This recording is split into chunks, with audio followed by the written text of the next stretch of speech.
जय श्री राधे।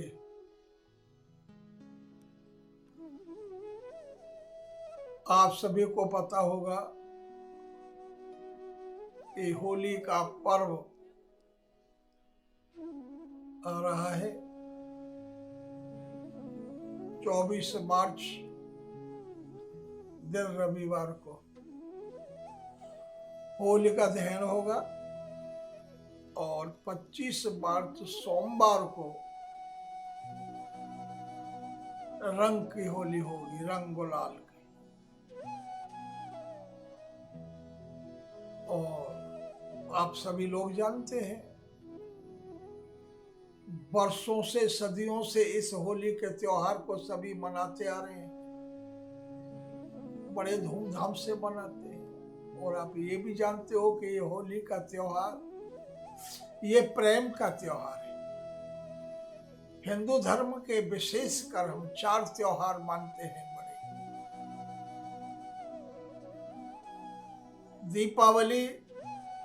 दीपावली के त्योहार को वैश्यों का त्योहार माना है। एक दशहरा होता है, उसको क्षत्रियों का त्योहार माना है। एक रक्षाबंधन होता है, उसे ब्राह्मणों का त्योहार माना है। और एक ये होली का त्योहार होता है जिसको शूद्रों का माना गया है।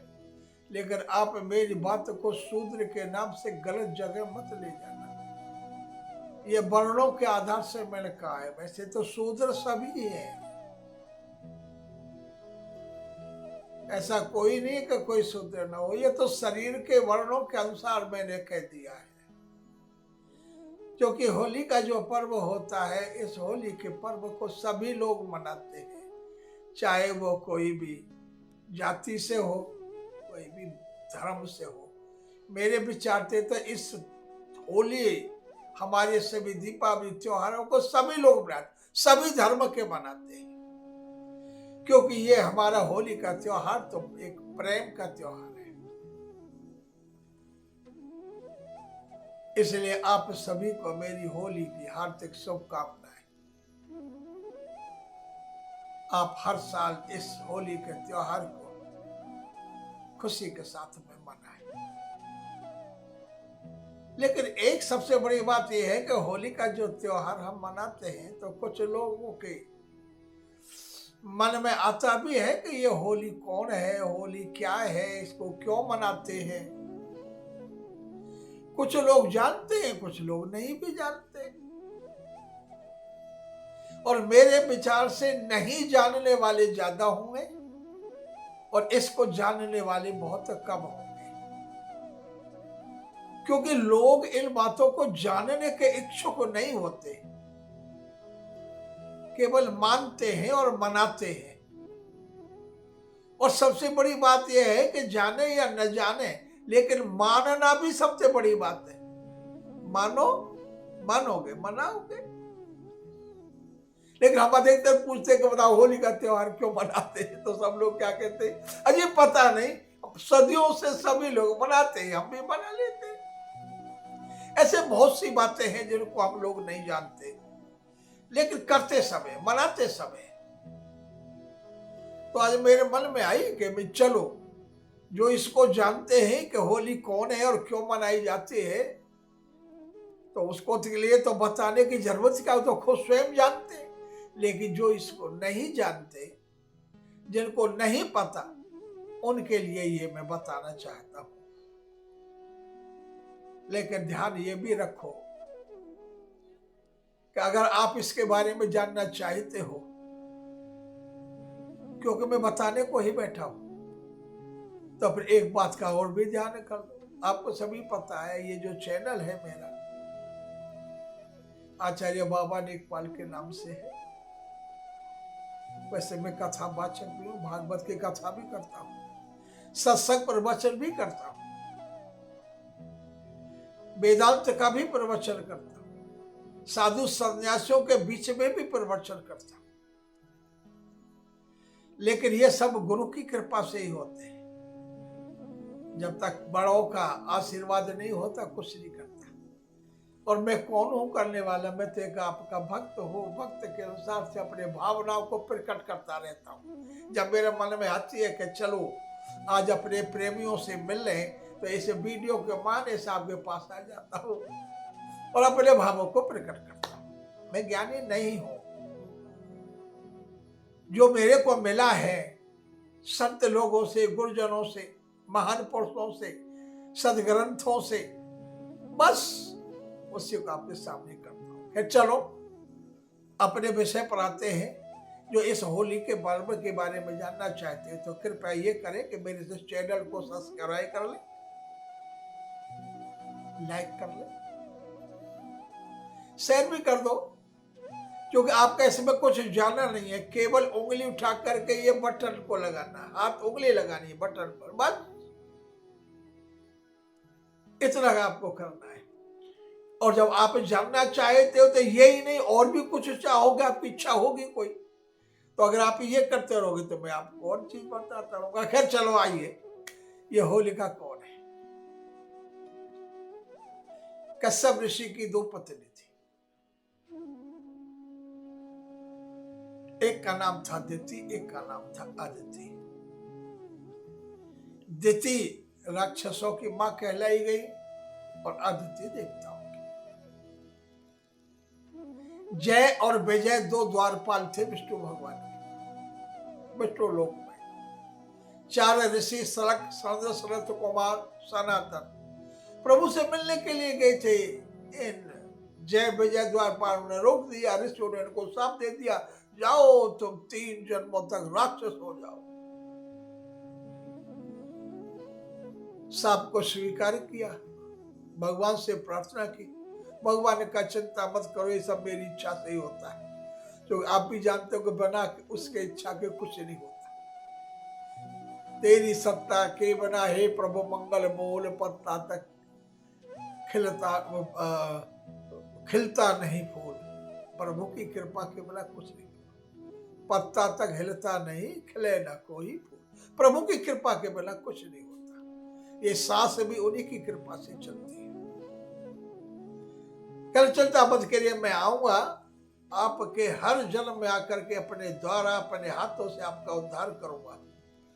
तो ये पहले जन्म में हिरण्याक्ष, कश्यप और हिरण्याक्ष दो भाई थे। एक इनकी बहन थी होलिका।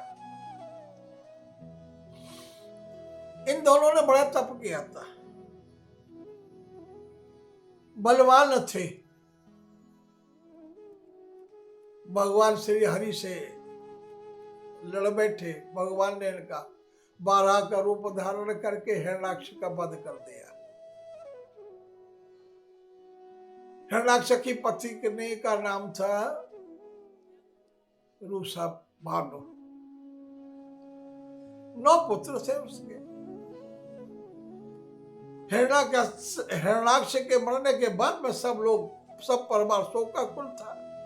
लेकिन हिरण्याक्ष बड़ा ज्ञानी, हिरण्याकश्यप बड़ा ज्ञानी था। इन्होंने अपने भाभी को, भतीजों को समझा दिया कि आया है सो जाएगा। कोई भी हो, जन्म होना है तो मृत्यु जरूर होगी। लेकिन आप जानते हो कि उपदेश तो दिया, पर उपदेश कुशल बहु तेरे। लेकिन अंदर ही अंदर वो अपने भाई के वध के कारण से श्री हरि से बदला लेने के लिए हर वक्त छटपटाता रहता था। और उस बदला लेने के ही उद्देश्य से तप करने के लिए गया। तप करके ब्रह्मा को प्रसन्न किया। ब्रह्मा से वरदान मांगने लगे कि हे प्रभु, आप मुझे अमर होने का वरदान दीजिए। ब्रह्मा ने कहा अमर होने का वरदान मेरी देने की शक्ति नहीं है, जो आया है उसको जाना पड़ता है। ये वरदान तो नहीं दे सकता, और वरदान कोई मांगो।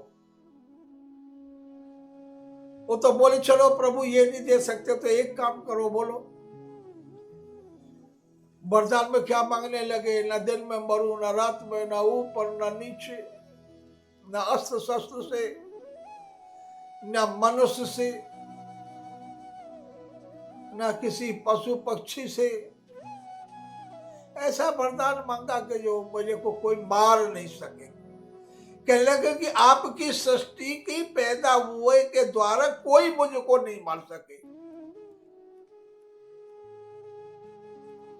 12 महीने इसमें भी नहीं। अब तो सोचा क्या, भगवान ब्रह्मा जी ने एवं मस्तु कह देंगे, ठीक है ठीक है, बड़ा खुश हो गया। वर पाकर के विष्णु भगवान से इसके लिए प्रश्न करने लगा। इसकी ये अपने आप को भगवान मानने लगा। अब तेरा मानने वाला कोई नहीं है। भगवान कौन होता है? ऐसे वरदान पाकर के घमंड हो जाता है। और आप जानते हो अभिमान सबसे बड़ी बीमारी है। जिसको अभिमान लग जाता है वो बचता नहीं है। इसकी पत्नी का नाम था कयाधु। कयाधु के 4 पुत्र थे, जिसमें सबसे छोटे का नाम था प्रहलाद। इनकी राजधानी थी मुल्तान में। सभी लोग इनको भगवान मानने लगे।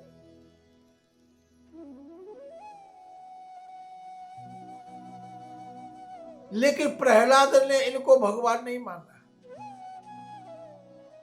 गुरु ने उनके में शुक्राचार्य जी के बेटे थे संडाबर को बहुत समझाया, भगवान श्री हिरण्यकश्यप को मानिए, यही भगवान है। लेकिन प्रहलाद ने नहीं माना। क्यों नहीं माना? ये श्री देवी भागवत की कथा है छोटी, लेकिन भाई कथा कहने के लिए नहीं बैठा, मैं तो एक बात को बताने समझाने के लिए बैठा हूँ। इन्हों को कयाधु जब के पेट में गर्भ में प्रहलाद थे तो नारद जी का इनको उपदेश मिलेगा। गर्भ के उपदेश पाने से ही ये श्री हरि के भक्त हो गए थे। ये श्री हरि का नाम ले और हिरण्यकश्यप को उतना ही जलन हो, ये मेरे दुश्मन का नाम लेता है।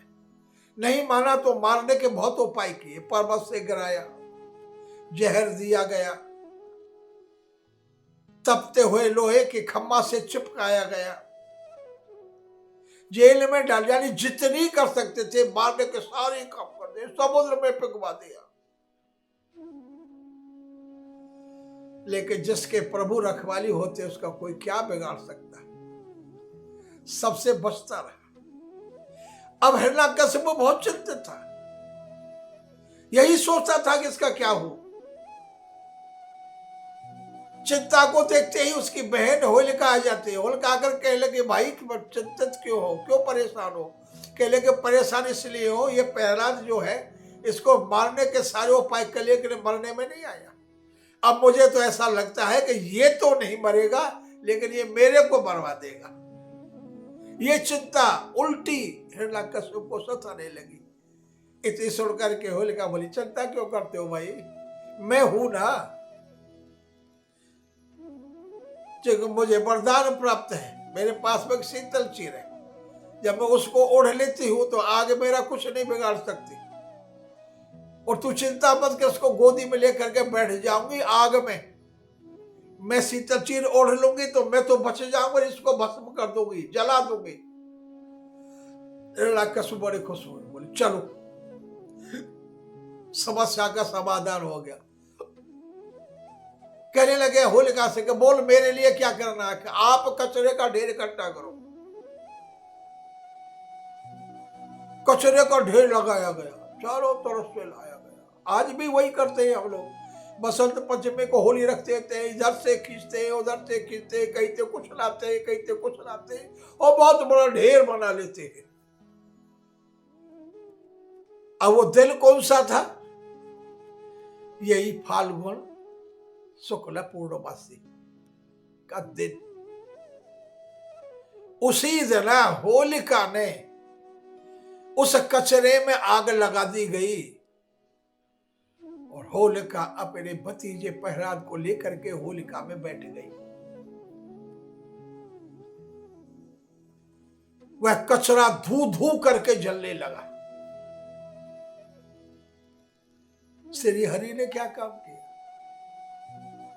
भक्त प्रहलाद को बचाने के लिए जैसे शीतल चीर को ओढ़ करके होलिका बैठी थी, वह चीर वहां से लेकर के उससे उतार करके प्रहलाद को ऊपर डाल दिया तो प्रहलाद तो बच गए।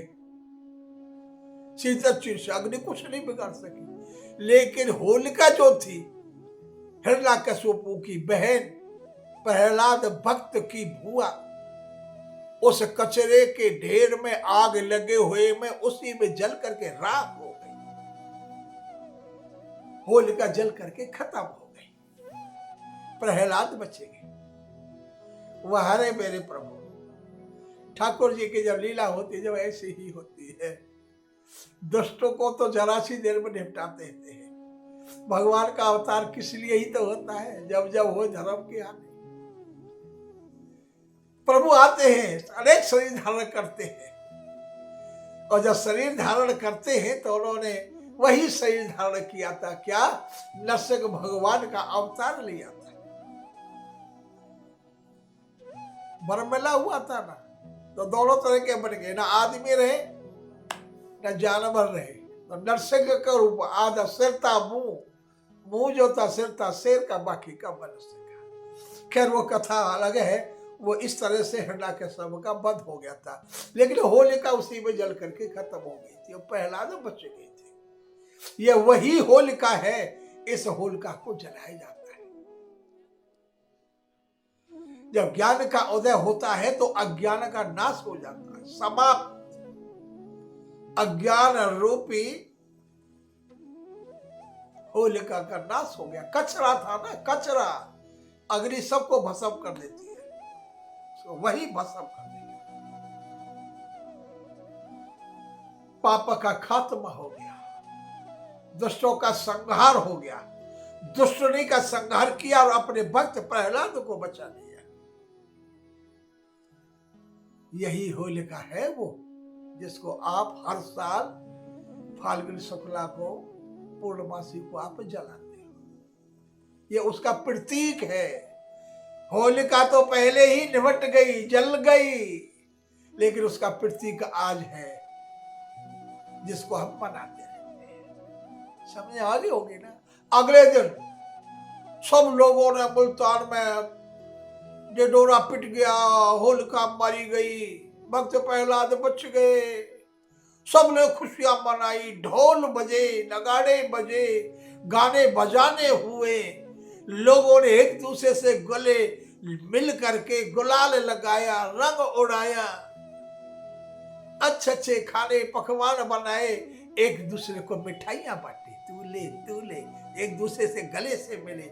इस कारण तो कहते हैं कि ये त्योहार प्रेम का त्योहार है। वैर भाव को छोड़ करके होली के दिन प्रेम से होना चाहिए, एक दूसरे से प्यार से मिलना चाहिए। इसी को अब होली का त्योहार कहते हैं।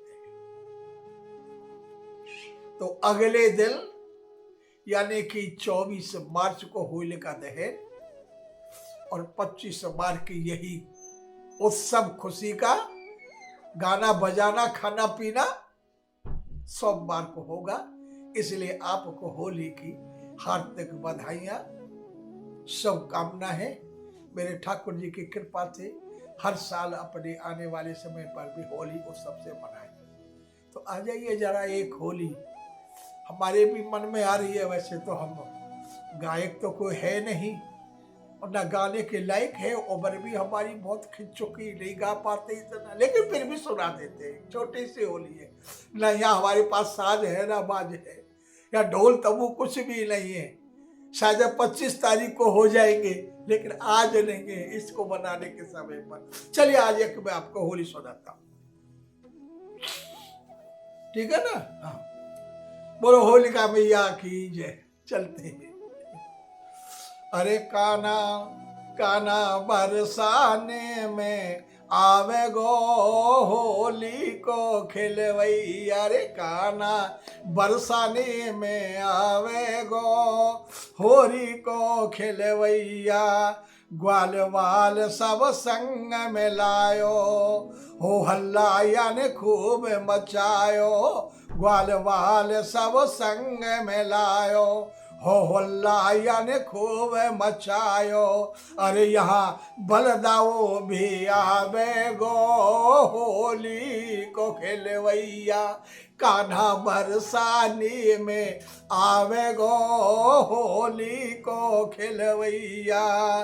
अरे मीठी मीठी बात बनावे, कन्हैया कह रहे, कन्हैया से बरसाने में उन लोगों से जाते होली खेलते तो क्या कहते, अरे मीठी मीठी बात बनावे और भाभी भाभी कह के बोलावे, मीठी मीठी बात बनावे भाभी भाभी कह के बोलावे, अरे भर पिचकारी मारे गो होरी को खिलवैया, कान्हा बरसाने में आवे गो होरी को खिलवैया। आगे सुनो, अरे होली खेल रहे हैं गिरधारी, होली है, अरे होली खेल रहे हैं गिरधारी, होली की धुन लागे प्यारी, अरे नाच नाच के गावे गो होरी को खेलवैया, कान्हा बरसाने में आवे गो होरी को खेलवैया, अरे जोबन की मतवारी सखिया। होली के महीने में आप जानते हो जेठ भी भाभी कह के बुलाता है, ये होली का रंग अलग होता है। क्या, अरे जोबन की मतवारी सखिया और रंग बिरंगी पहरे अगिया, जोवन की मतवारी सखिया रंग बिरंगी पहरे अगिया, अर बरसाने रंग बरसावे गोरी को खिलवैया, कान्हा बरसाने में आवे गो होरी को खिलवैया, अरे होरी को खिलवैया रे कान्हा होरी को खिलवैया, ओए होरी को खिलवैया रे कान्हा होरी को खिलवैया, कान्हा बरसानी में आवे गो होरी को खिलवैया। बोलो होली के रसिया की जय। आज का ये पर्व होली का मेरी ओर से अपने भक्तों को होली की शुभकामना है। प्रभु मेरे ठाकुर जी मेरी राधा रानी सब पर कृपा करे। आने वाले समय में अगले साल फिर होली सब मिल करके ढंग से अच्छी तरह से मनाए, यह मेरी दिली इच्छा है। आज मेरे मन में आई थी, चलो मैं आपके पास हो गया। देखेंगे होली वाले दिन, अगर हो गया तो कोई रंग बिरंग में एक आध दो होली और सुना देंगे। वैसे भी आप जानते हो मैं होली का कोई गाने वाला नहीं हूँ, मैं तो कथावाचक हूँ, बस कथा करना जानता हूँ। गाना बजाना मेरे बस की नहीं है, क्योंकि ताकत भी नहीं है गाने की, गाने के लिए ताकत चाहिए। ठीक है।